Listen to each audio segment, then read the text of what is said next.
Once again, let me open panel 2. My name is Yul Sohn, President of EAI and Yonsei University professor.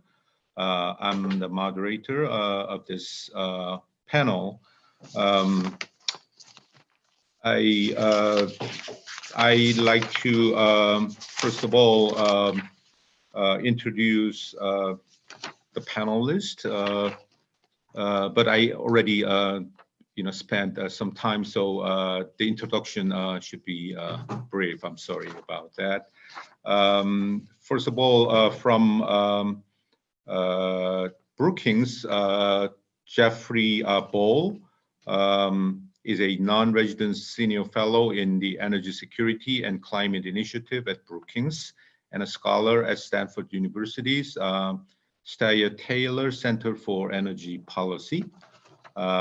Next, David Dollar is a senior fellow in the John Thornton China Center at Brookings and a leading expert on U.S. China economic relations.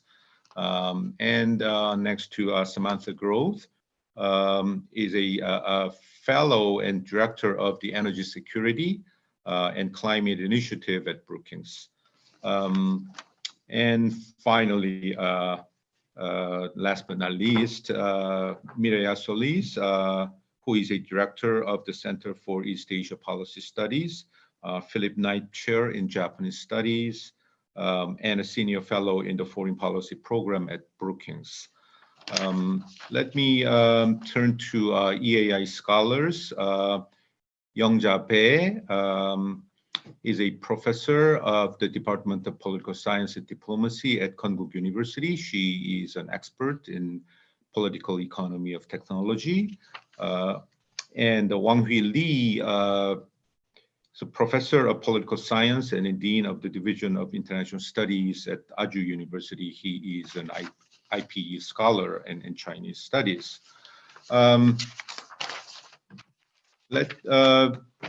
The theme of panel 2 is when we saw in the panel 1, it deals with the interplay of strategic interest and values in dealing with China challenge. And here, our session, it's more of an interplay of national security, strategic interest, and economic interdependence. For United States and South Korea, United States, can leverage its power to increase its strategic and economic counterbalance to China.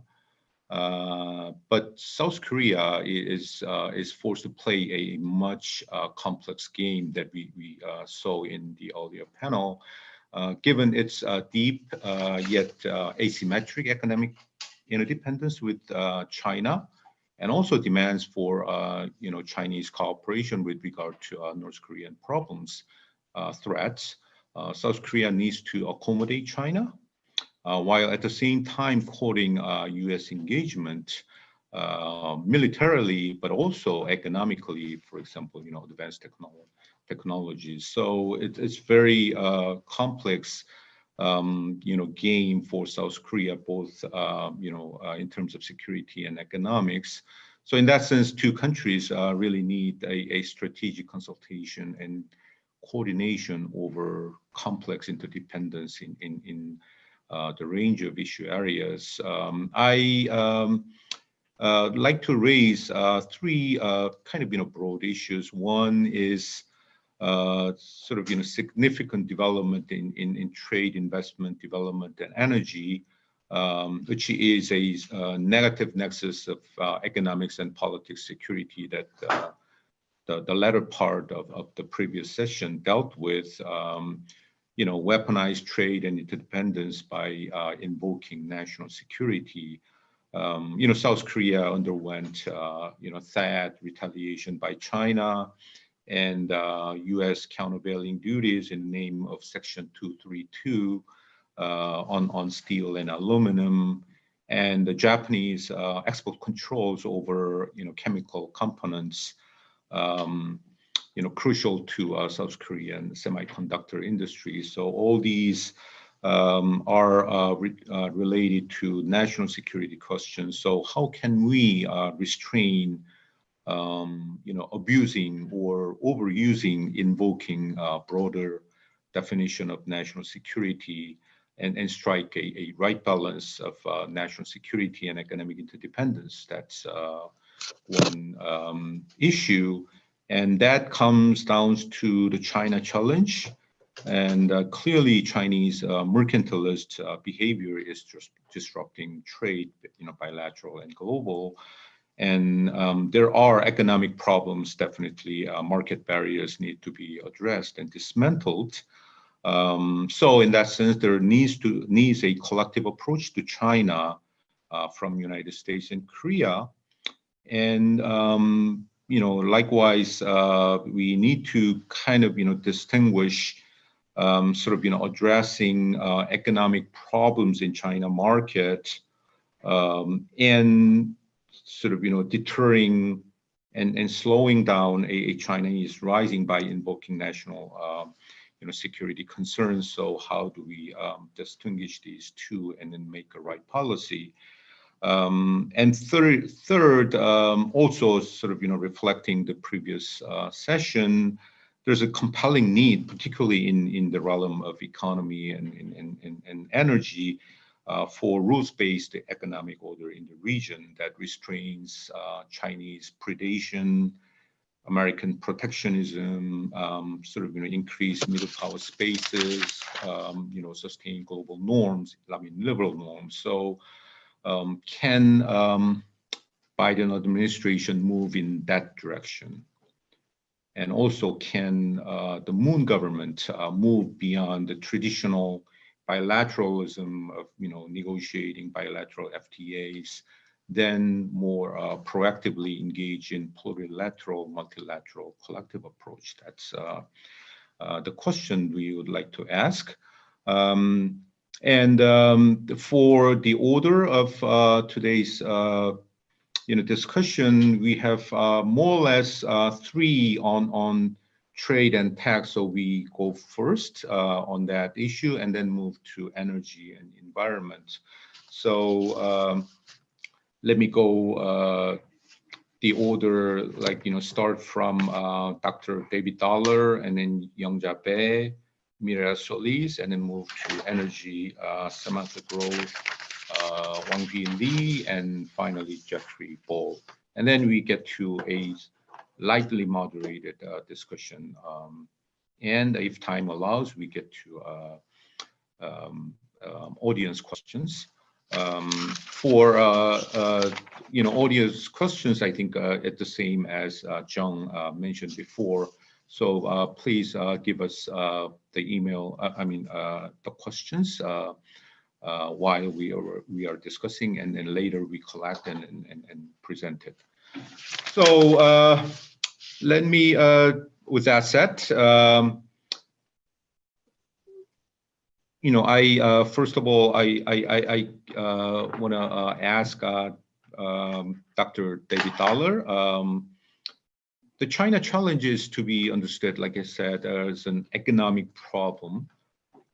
In your view, what are the real economic obstacles presented in China, and how can we address them? In what ways United States and South Korea coordinate to deal with it?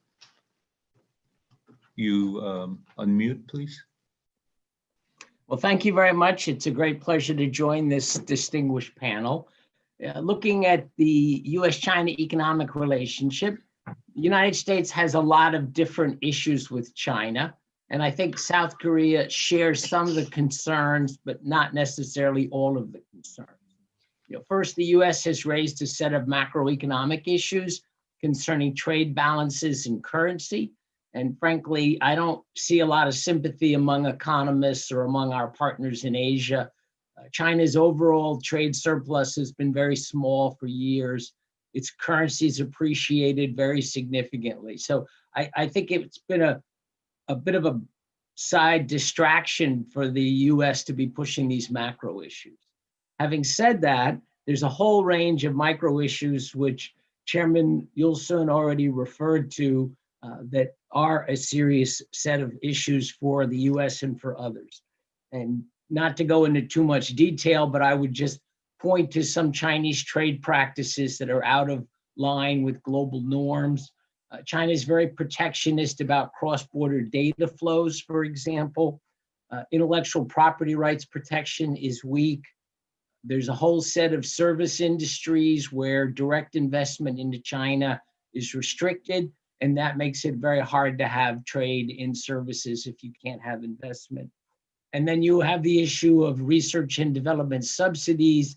We all do subsidies to R&D. The question is, are they generic tax breaks for R&D, building up universities, improving your intellectual property rights, these kind of general measures?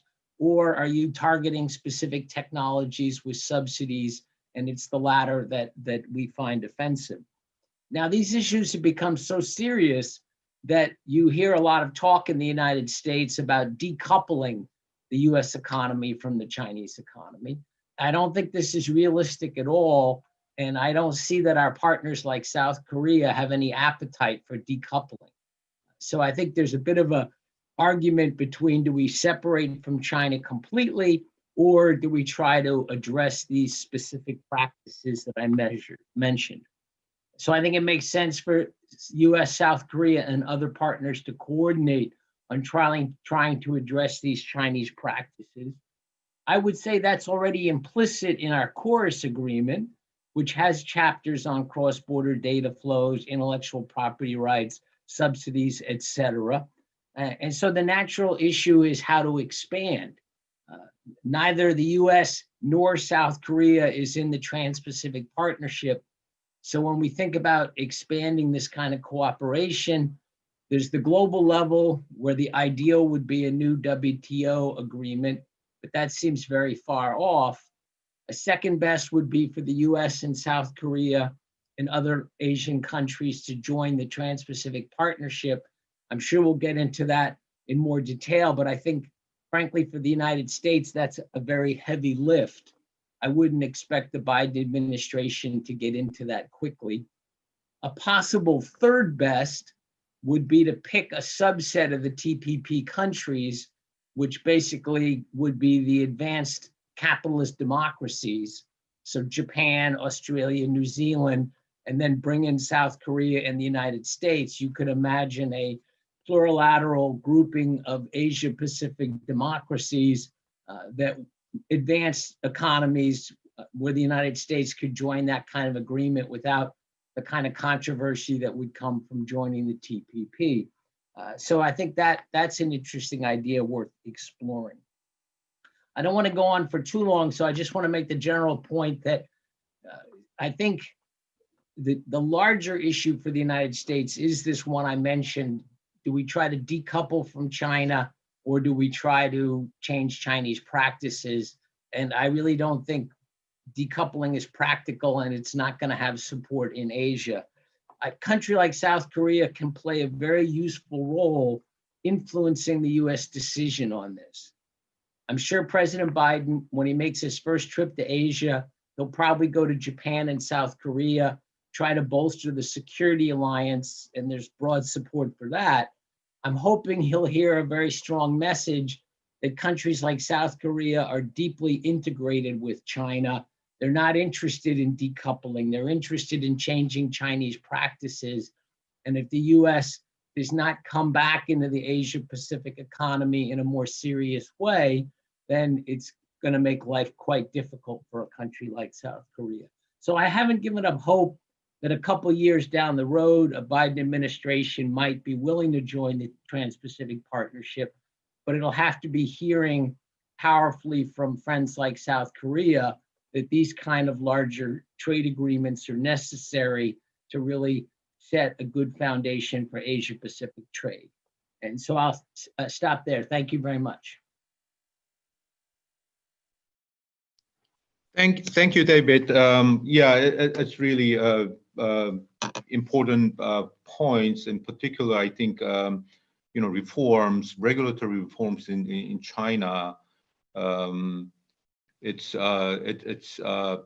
for the third party like Korea, if U.S. China bilateral deals, then sometimes the third party do not enjoy benefits or sort of multilateral access to Chinese markets.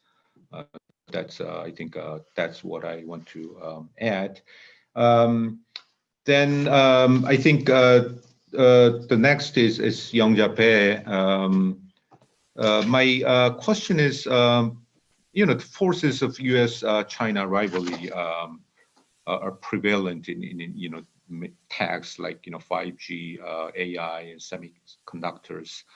So for South Korea, it's really profound concerns. Can you explain? There are challenges, obviously, but also opportunities for some high tech, like Samsung. So what are the challenges and opportunities lying ahead to South Korea? And David just mentioned that if Biden administration push for sort of collective approach to China, for example, tech alliance, things like that, and what that leaves South Korea choice. So can you respond? Okay, thank you, Professor Song. First of all, I'm glad to join this webinar and have a chance to talk on the prospects on U.S. Korea cooperation. It is true the U.S. and China technology rivalry have been causing great challenges to many countries, including Korea. In particular, Korean information technology industry, one of the most dynamic sector in Korea, has been developed in an open and integrated global innovation environment with the highly interdependent relations both with the United States and China. The recent U.S. restrictions on transaction with Chinese companies have put Korean IT firms in a complicated situation. For instance, LG U+, one of the three major telecom service firms in Korea, has been using Huawei 4G equipment since 2013, while the U.S. government has continuously demanded to stop using them, in particular recently under the Clean Network Initiative. Despite the pressure from the U.S., it's not easy for LG U+ to disconnect from Huawei because its LTE service supported by Huawei has a high compatibility with the 5G equipment. In the semiconductor sector, the U.S. firms have a clear dominance in chip design, software, and equipment within the global semiconductor supply chain. And Korean semiconductor firms like Samsung have no other choice than to use them and comply with U.S. requests. At the same time, however, China has been a major market accounting for about half of the Korean semiconductor export. Huawei, one of the 5 biggest customers for Samsung, have purchased more than $8 billion worth of Korean chips annually. LG U+, Samsung, and many other Korean companies doing business with Chinese firms are expected to bear heavy costs and losses in replacing Chinese supplier and markets in the short term. However, over the long term, it is true that this situation could serve as an opportunity for the Korean firms to expand their market share and secure new clients on behalf of Chinese firms. In order to take advantage of this situation, Korean firms should accelerate innovation by widening the technological gap with a Chinese competitor. I think from a viewpoint of Korean firms, this is the reason that U.S.-Korean technology cooperation needs to be advanced further. On the second question, I think in the Biden administration, the pressure against China are expected to continue, maybe in a somewhat relaxed form, and the formation of technology alliance in line with grand multilateral strategy against China could be discussed in detail. In fact, various versions of a technology alliance have been proposed. For example, a recent National Security Commission on AI interim report suggested a very specific proposal to strengthen technology alliances with India and Europe in AI sector.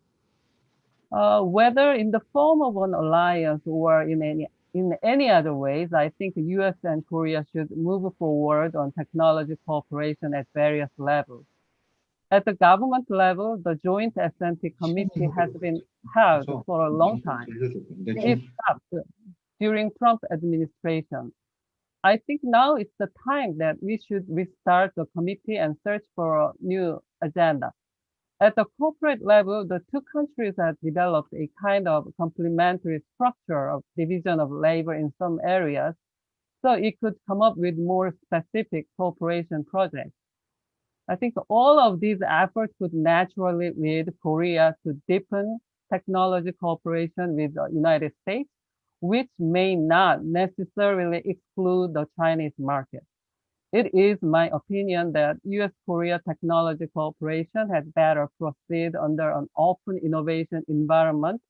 It is neither possible nor desirable for both the U.S. and Korea to completely turn away the Chinese market. I think we need to flesh out a way of further S&T cooperation for the continuous growth of both U.S.-Korean economies. Thank you. Thank you, Professor Bae. Now, let's move to Mireya.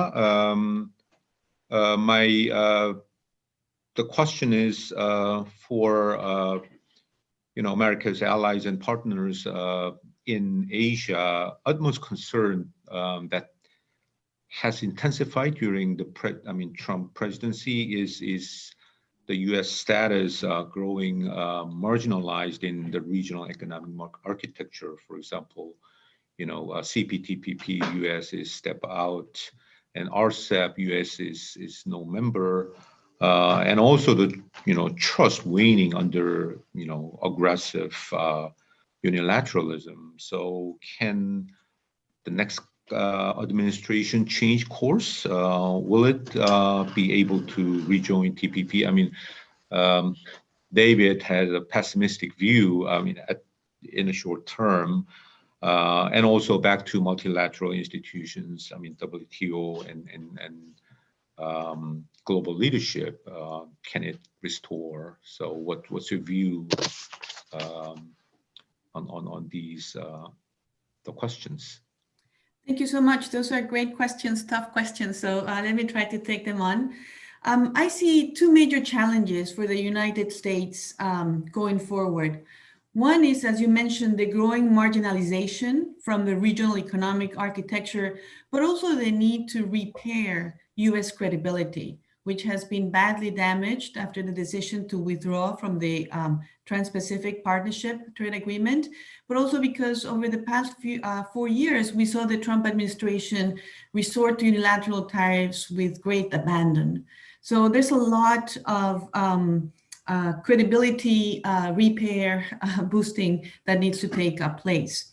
And let me sort of unpack these two challenges.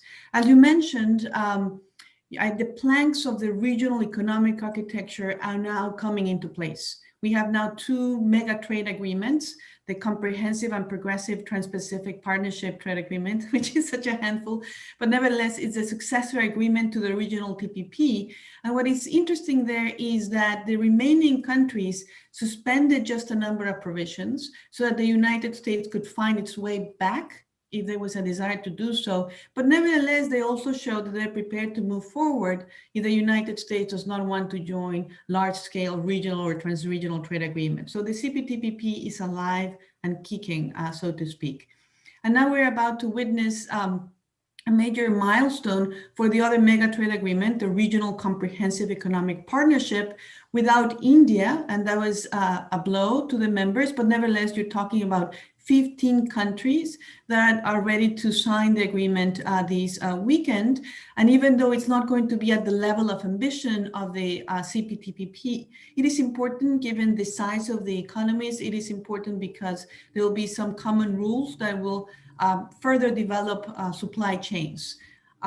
So that's, an important set of developments. And the common denominator there is that the United States is absent. We're not at the table. We're not having voice. We're not having influence.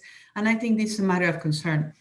You can actually make the case that the United States has moved in the opposite direction. Many countries in the Indo-Pacific are coming together in these trade agreements. The United States has chosen a different path. Let's not remember that 4 years ago in the last presidential race, the TPP was a political orphan. There was no candidate to the presidency that wanted to vouch for securing a ratification of the TPP.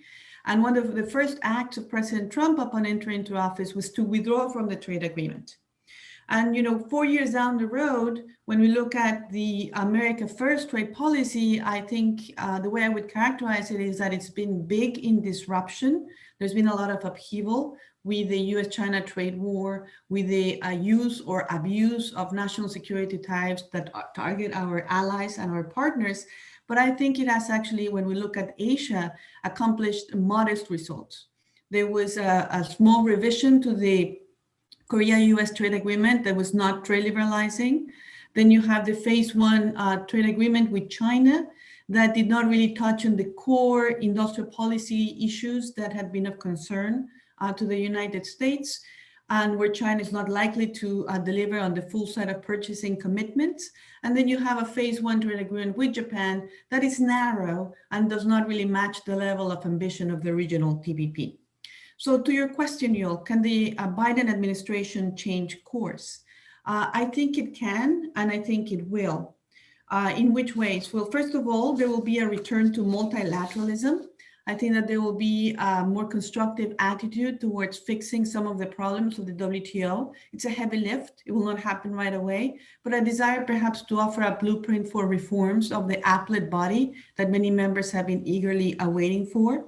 And also there will be greater emphasis on working with like-minded countries to create coalitions of like-minded countries that could be more effective in trying to secure reforms from China. But, and this is a big but, we should not lose sight of the fact that there will be continuities where there's actually bipartisan support, bipartisan consensus in the United States. And these are in the following areas: a tough line on China, because both countries are locked in a condition of a strategic competition. That's not going to change under the Biden administration. I also think that there's strong support for the Made in America or Buy America platforms, which would mean a tightening of government procurement rules and incentives for onshoring of production. And also I think that there will be an appetite for stricter environmental, climate, and labor standards, as we saw certainly on environment and labor in the U.S. Mexico-Canada trade agreement. Nor, and I agree with David here, we should expect that off the bat, the Biden administration will launch into an ambitious trade agenda. The domestic priorities are very big. We're in the middle of a pandemic, economic crisis. We are divided politically. Those issues will certainly command most attention. This does not mean that the United States should stand idly while it addresses these important domestic issues. I think there are things that could be done that would still signal to the world and to our Asian partners that the U.S. is ready to re-engage and could pass muster a fractured political system. One would be, for example, to negotiate, take the chapter from the CPTPP on the digital economy and then bring it to the region and have more countries sign on to it. I also think that there could be initiatives to keep medical supplies, medical supply chains open at the time of the pandemic, and to develop trusted supplier initiatives for supply chain resilience. But down the road, and I'm going to stop, and so I don't monopolize the conversation, I do think that down the road, the right call, it will not happen immediately, but the right call would be to seek admission into the CPTPP. That is the agreement that is in force. the original TPP was not ratified by the remaining countries. That is the agreement that's there. Starting from scratch, a new negotiation and 7 years of uncertainty would not do. I think that from the point of view of the United States, there could be targeted revisions to bring in environmental and labor standards. And from the point of view of existing TPP countries, it's the risks are less, if you will, because being an accession negotiation, it means that if the United States does not come on board for some reason, the entire enterprise is not brought down. The CPTPP continues. But also I think that the CPTPP countries would have asks of their own. And probably they will ask US unilateralism to be attained. And this could come in the form of the United States agreeing not to bypass the dispute settlement mechanism of the CPTPP with a unilateral 301 action. The greater benefit of this, of course, is that we would also facilitate South Korea's entry into the CPTPP, which I think is an agreement that has the most ambitious standards. And would also, with the United States, with South Korea, with the UK and so forth, this could really provide a shot in the arm to the agreement to convince others to join. So I stop here. Thank you. Great intervention. I have to resist, temptation to continue CPTPP, but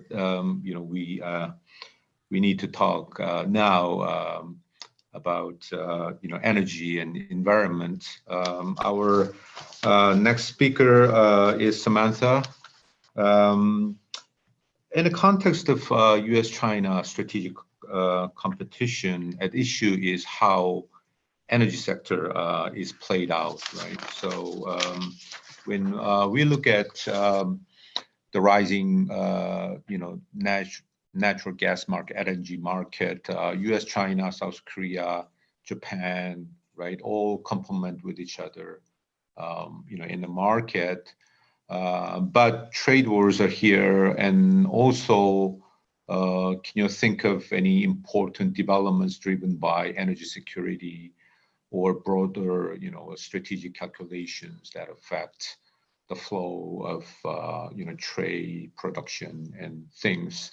And what can, in that regard, one can possibly United States and South Korea do collectively? Thank you for your question, and it's a pleasure to be with you all, at least virtually.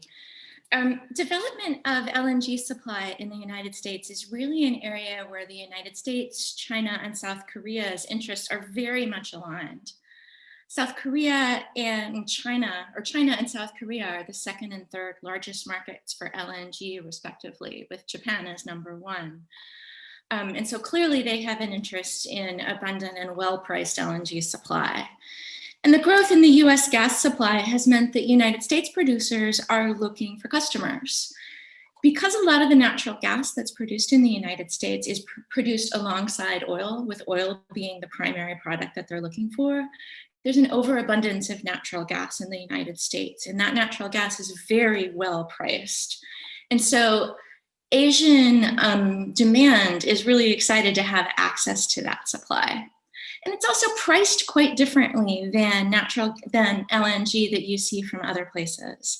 In many places, because there's not a liquid market to allow price discovery based on gas competition, LNG is priced based on oil prices.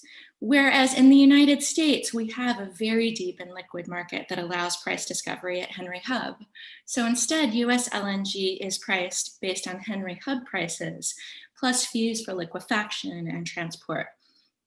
And so this gas allows Asian gas producers to have some diversity in their pricing, and also for them to access the very liquid and low-priced market, typically, that we have here in the United States. And so this is just a real opportunity for Asian buyers.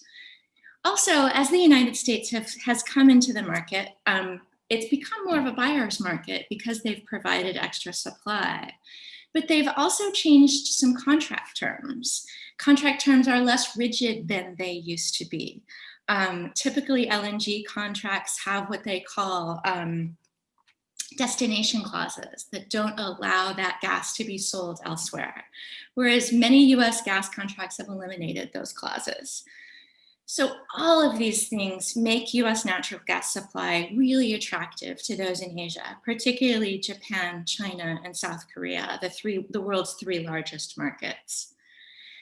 And thinking of this on a more strategic level, this natural gas can be really helpful to all of these economies as they work to diversify their electricity generation away from coal, both for reasons of local air pollution, particularly in China, but also for reasons of reducing greenhouse gas emissions and dealing with global climate change.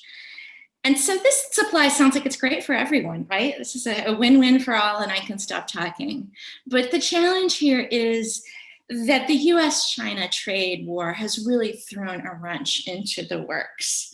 And China, in retaliation for things that the United States has done, has put tariffs on US LNG, starting at 10% and now up to 25%, starting in June 2019.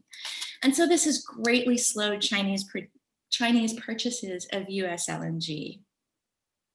So before COVID really took off, the US and China reached a deal in January of this year, pushing China to buy $23.5 billion of US energy products this year. This isn't going to happen for a number of reasons. It was ambitious to begin with. With the economic slowdown that we've seen due to COVID, that's reduced energy demand globally. And also because this deal is priced in dollars and not in volumes, as energy prices have declined, as demand has declined, making those goals even more difficult to reach in dollar terms. So what now? The incoming Biden administration has an interesting challenge with respect to natural gas politically. Replacing coal in Asia is good for greenhouse gas emissions and is a goal that I think all of us can support, including those of the incoming Biden administration. But LNG projects will get pushback from the left flank of the incoming Biden administration.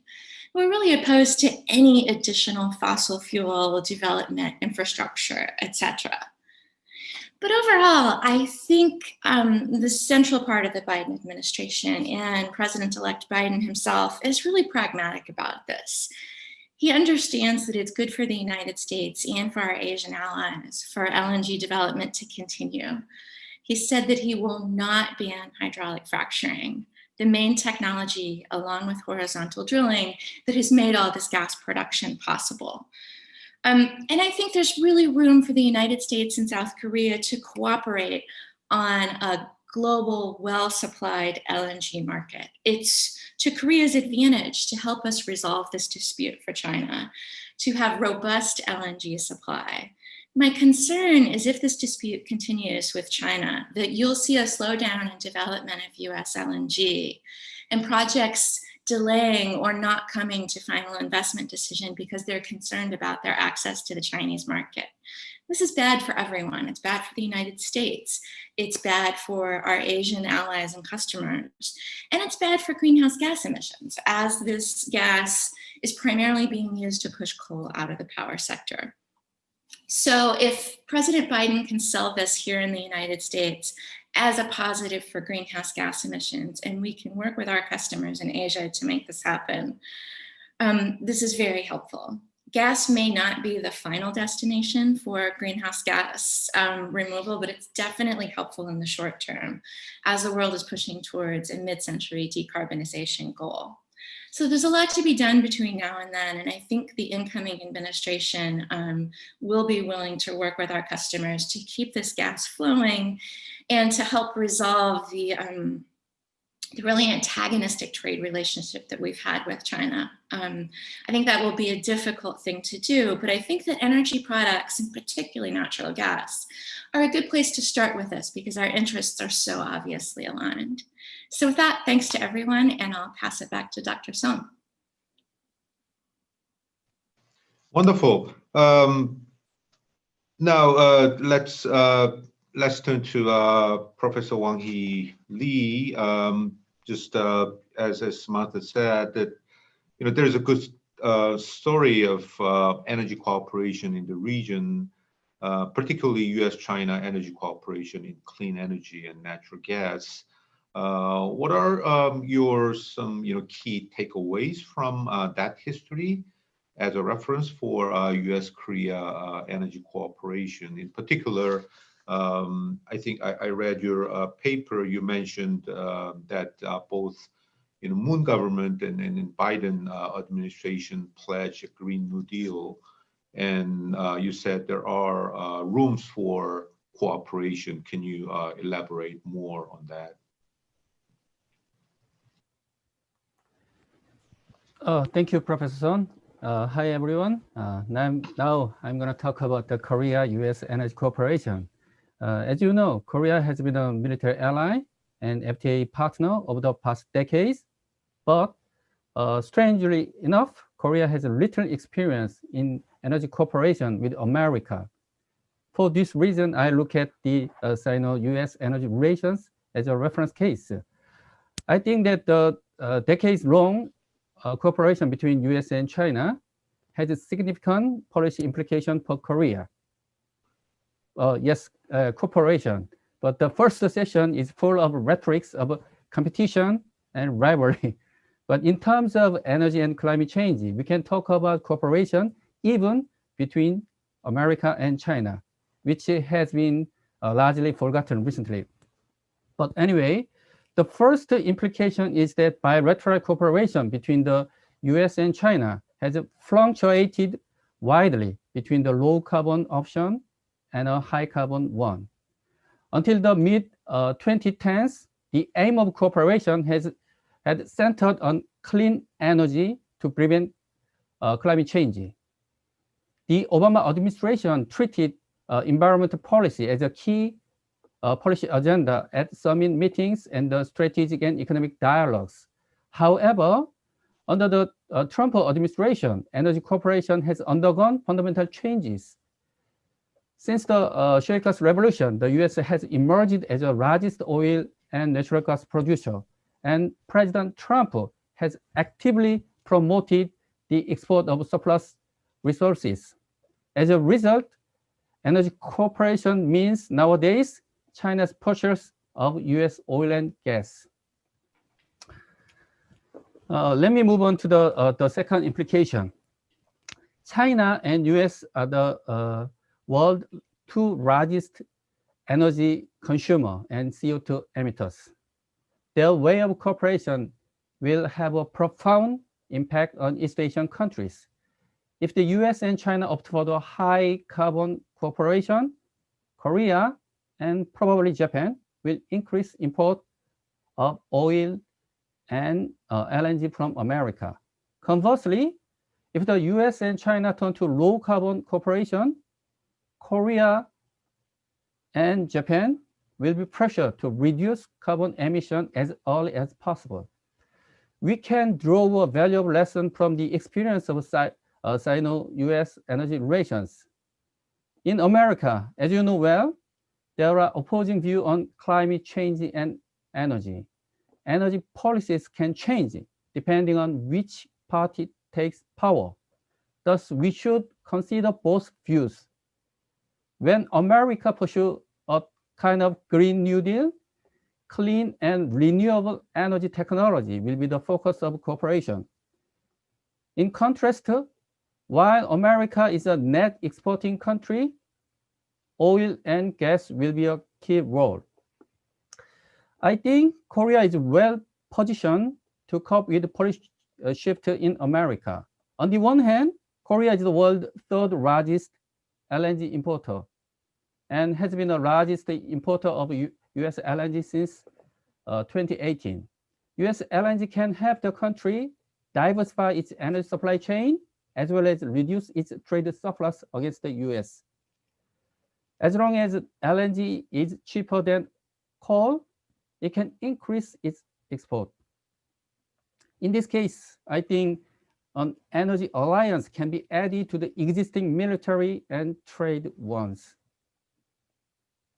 On the other hand, Korea is the first Asian country that introduced a Green New Deal in July 2020, and President Moon Jae-in declared Korea will be the emission-free country by 2050 in October 28. In this respect, I expect Korea can be a perfect partner if a future Biden administration pursue a global Green New Deal. I think it's a time to think big and optimistic. My presentation stop here.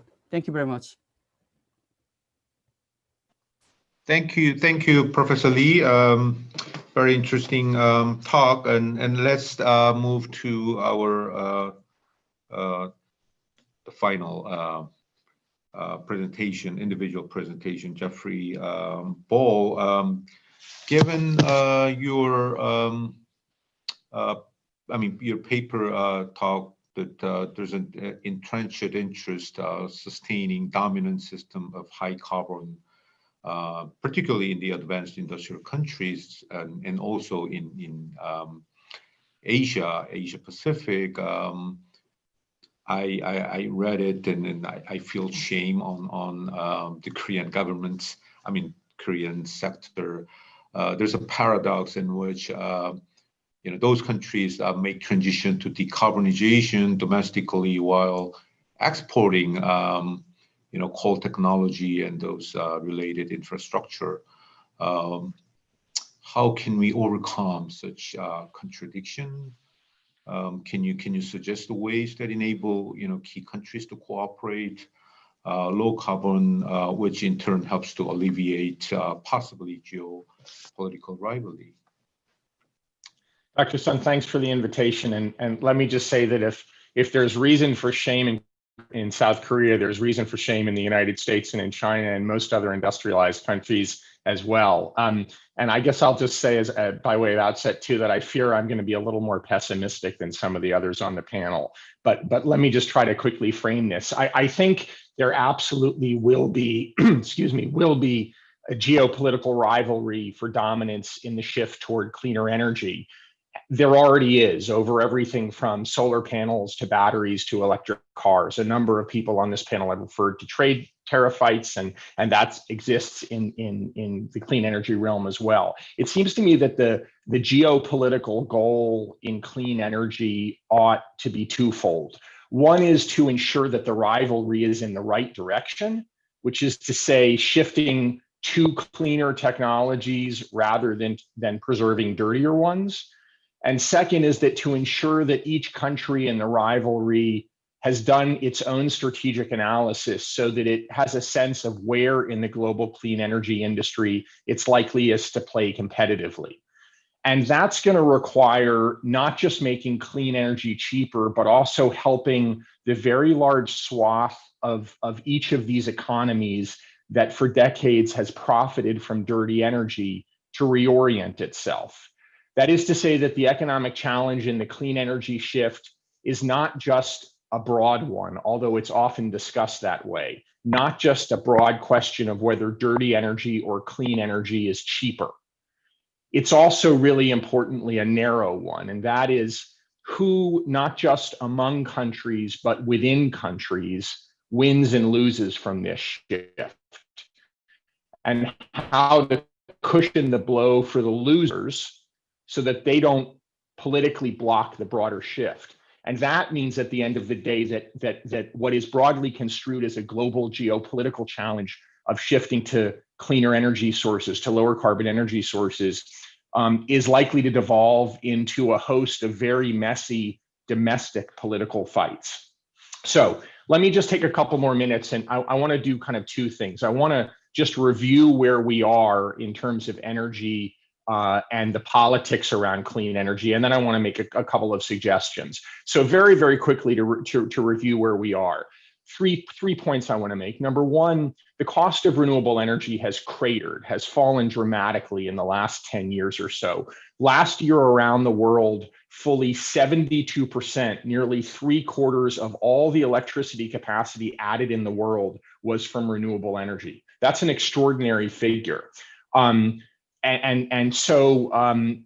what that means is that in much of the world, expanding electricity capacity with renewable energy is, at least in some accounting, cheaper than doing it with fossil fuels. Number two, for all that wonderful news, fossil fuels still dominate globally. Fossil fuels accounted for 80% of all energy in 2019 globally. And they are expected, if I were doing this and the audience were live, I would ask people to give me this number, but we're doing this on Zoom, so I'll give people the number. We're at 80% now, and in 2040, according to a very respected source, we're likely to be at 72% renewable energy. So that's a change, but it's not a huge change. Coal is the world's biggest single source of electricity now, and is expected to remain so in 2040. And number three, in large part for that reason, global greenhouse gas emissions continue to rise. And yet experts tell us that to prevent really serious damage from climate change, emissions will have to fall to net zero by 2050. Now, Professor Lee just reminded us that there have been pledges to go to net zero by 2050. And indeed, Korea has made such a pledge. Moon Jae-in made a pledge just less than a month ago. The European Union made a pledge like this about a year ago, and it was the EU pledge that sort of started a race among countries. So in the last month, South Korea has made a pledge. The United States under Joe Biden has made a pledge to go to reduce emissions that way. Japan made a pledge, and China, indeed, the world's largest greenhouse gas emitter, pledged that it would reach carbon neutrality not in 2050, but in 2060. So in the same neighborhood of time. So we are now in the middle of a race.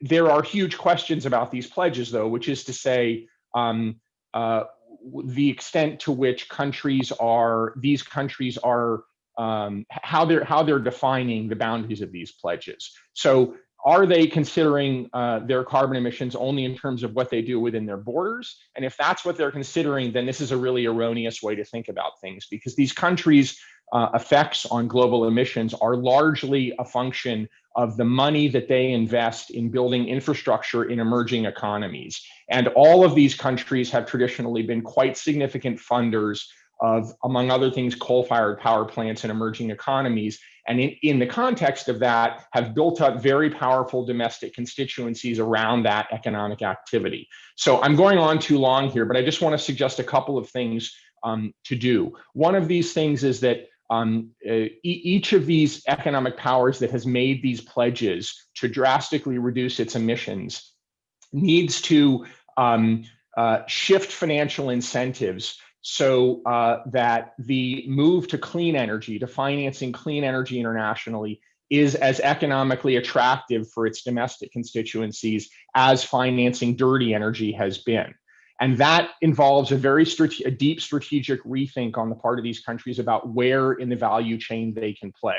Perhaps we can get into this later in the discussion. The second point is that in all of these countries, and I'll finish up here, but in all of these countries which have been major emitters of technology to burn coal in emerging markets to produce electricity, these countries have to do something quite significant to shift economic incentives so that those companies that have been engaged in that effort can figure out how to continue to make money, and the people who work for them continue to make livelihoods, and the politicians who are elected by them continue to get votes in a cleaner shift. So research and development spending is quite important in that, but I'll stop there. Thanks. Excellent. Thank you, Jeffrey. I have to say that we are running out of time. We only have 10 minutes, and we are yet to enter the second round of moderated discussion. So let me do it this way. I'm very sorry about questions from the audience. Actually, not many. So I'll go ahead with a question to you. Then anybody can intervene. Resonating with the first panel, security and in economics, sort of, over securitization or securitization of economic relations. What can we do? Particularly, the rules-based order for security and also for economics, which is really critical. What are the key steps toward a rules-based order in the Asia Pacific that supports the right balance of economic interdependence and some, national security concerns invoked by major countries? So open to you. Anybody can. Well, I'll just be very, very brief. So I think listening to the two panels, there's broad agreement that like-minded countries need to cooperate on security, strengthen our cooperation, and there are challenges about a rising authoritarian China. So to me, the real critical issue of the time is, do we welcome China into the global economic system? Do we continue to have economic integration with China?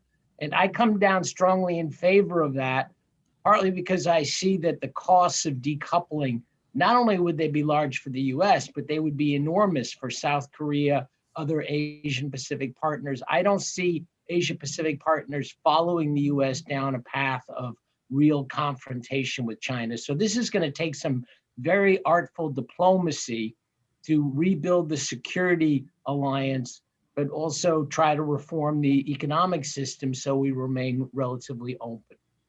Mm-hmm. So it sounds like, linking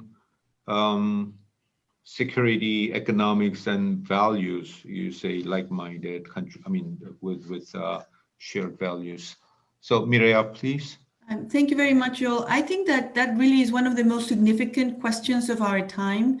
I'm very concerned with these arguments that economic security equals national security, because then everything goes, and then governments can feel that unilaterally they can just declare some areas of the economy off limits by just articulating a national security logic. I understand that in this context of great power competition, more governments are concerned about the possibility of coercive economic diplomacy, and therefore they're tightening export controls, tightening FDI screening mechanisms, and also pushing for cybersecurity rules. But I think that all these measures can also bring about self-fulfilling prophecies, because in the view of other governments, there could be protectionist intent. They can end up undermining openness and innovation, and they can bring about foreign retaliation. So we really need some kind of balance. So some ideas I would suggest for discussion is that I would like to see more coordination among countries, economic security dialogues, if you will, to make sure that we don't err on the side of over restrictiveness, and that we apply best standards when we think about FDI screening and export controls. It would also be a mechanism for countries that have disagreements to be able to vent them and air them and hopefully find a solution.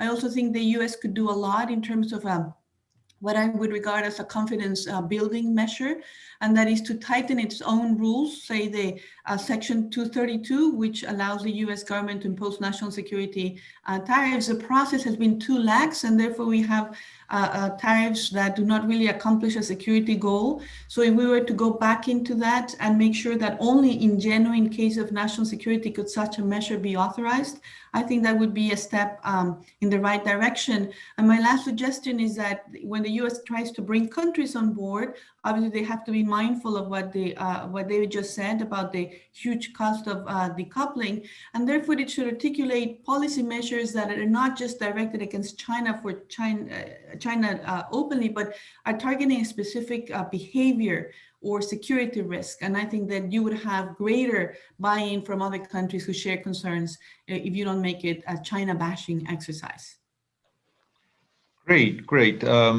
Yeah, my EAI colleague, Professor Bae, please. Regarding technology, the concept of national security has gradually expanded in many countries. For example, CFIUS, a Committee on Foreign Investment in U.S., had initially regulated only a limited scope of technology for national security, which was directly related to the production of military weapons in the early 1970s, but gradually expanded its regulation to include, all kinds of emerging and foundational infrastructure technology now.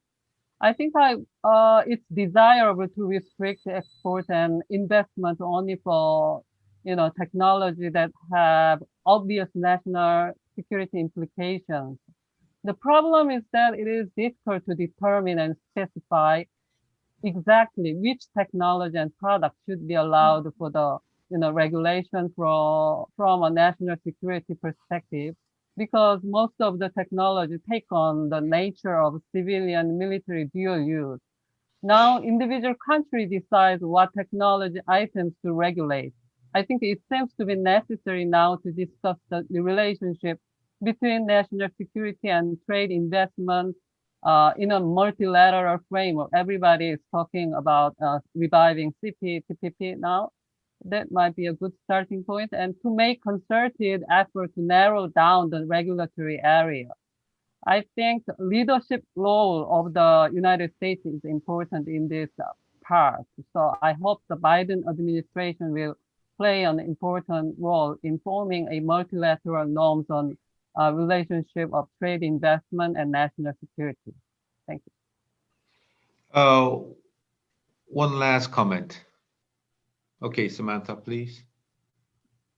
Sure, thank you. I'd like to build a little bit on some things that Jeff said. I picked a slightly more optimistic topic than Jeff did, but I completely agree with everything he said. And I'd like to bring this idea of competition among economic and energy powers to bear on what we're doing with respect to climate change. We're seeing competition among us in all these areas, but we're seeing this going in both positive and negative directions. From the positive point of view, China bringing manufacturing and innovation capacity to the clean energy world has done the world a lot of good. The cratering of prices for renewable energy that we've seen in the past years, a lot of that is due to Chinese manufacturing capacity. And so that's been undeniably good for the world and has brought greenhouse gas emissions down. But on the negative side, we're also seeing competition for various countries to help build infrastructure in the developing world, as Jeff said in his talk. I mean, the developing world is really the only place where we're seeing energy demand increase for the most part. It's largely flat in the OECD. And so the kind of infrastructure that we build in these countries is incredibly important. And so some of the competition that we're seeing in that area is somewhat negative for the world and for greenhouse gas emissions. But this third area of competition, it'll be interesting to see where this goes. And that's this race of pledges that we're talking about. We're all talking about going towards net zero sometime in the mid-century, the US, Europe, Korea, now China. But the question is, are we going to put policies behind those? It's very easy to come out and say, I want to be net zero by 2050. It's far enough away that it sounds like something you can do. But this is a very lofty goal, particularly in difficult to decarbonize sectors. So I think the next area of great power cooperation / competition is how we work together to operationalize these goals, to share technologies that we need to make this happen, to learn from each other about the kinds of policies that we put in place to make this happen. Because we'll need serious policy, and we need it now to make these 2050 goals happen. It sounds far away, but it's not in terms of building and turning over infrastructure. And so I think that's the next area of this cooperation versus competition. And I certainly hope we go in a cooperative direction, but that remains to be seen because of the incredible economic growth that stands to come from the winners in this race in developing and commercializing some of these new technologies. Thank you so much. We are actually we are over time, so I will have to conclude now. Thank you so much for a great panel, and also thank you so much for the participants in the first panel as well. I mean, it's been extremely useful to figure out what are the challenges and obstacles and even opportunities lying ahead, and some brilliant, policy ideas too. So I really enjoyed, having this. Thank you so much, Mireya, for your collaboration. I think it's been a wonderful, wonderful time, working on this particular project, and hope we move on. And all the papers will be revised and uploaded very soon on the EAI website. And I also will talk with Mireya, about how Brookings will do this, and especially I like to thank audience from East Asia, Korea. It's now 1:43 a.m. and we really fight sleep. And my colleagues are getting really, really weak. So thank you so much for enduring all the hardships. So I think this is it. And once again, I'd like to thank you for participating in this seminar, and also Mireya. And let me conclude. Thank you so much.